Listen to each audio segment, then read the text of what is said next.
एक गांव में दो मित्र ढोलू और भोलू रहते थे।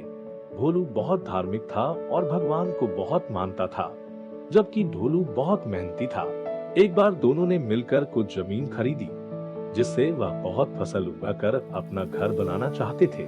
ढोलू तो खेत में बहुत मेहनत करता, लेकिन भोलू कुछ काम नहीं करता, बल्कि मंदिर में जाकर भगवान से अच्छी फसल के लिए प्रार्थना करता था। इसी तरह समय बीतता गया। कुछ समय बाद खेत की फसल पककर तैयार हो गई, जिसको दोनों ने बाजार ले जाकर बेच दिया और उनको अच्छा पैसा मिला।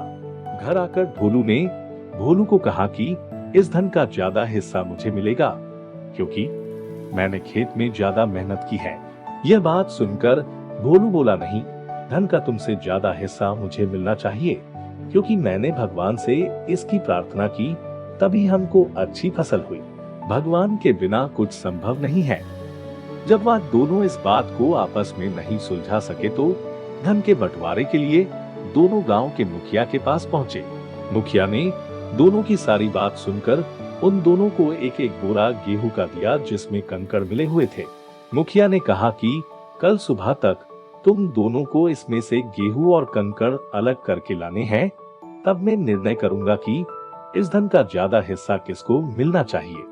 दोनों गेहूं की बोरी लेकर अपने घर चले गए।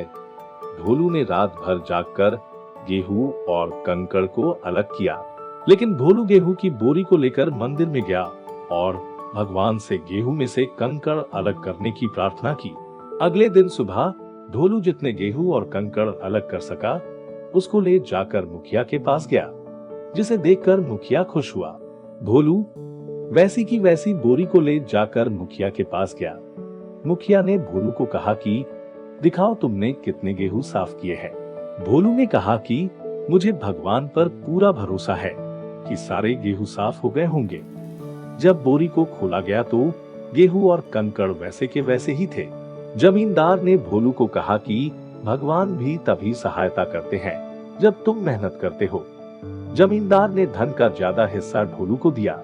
इसके बाद भोलू भी ढोलू की तरह खेत में मेहनत करने लगा और अब की बार उनकी फसल पहले से भी अच्छी हुई। मॉरल ऑफ द स्टोरी, इस कहानी से हमें यह सीख मिलती है कि हमें कभी भी भगवान के भरोसे नहीं बैठना चाहिए। हमें सफलता प्राप्त करने के लिए मेहनत करनी चाहिए।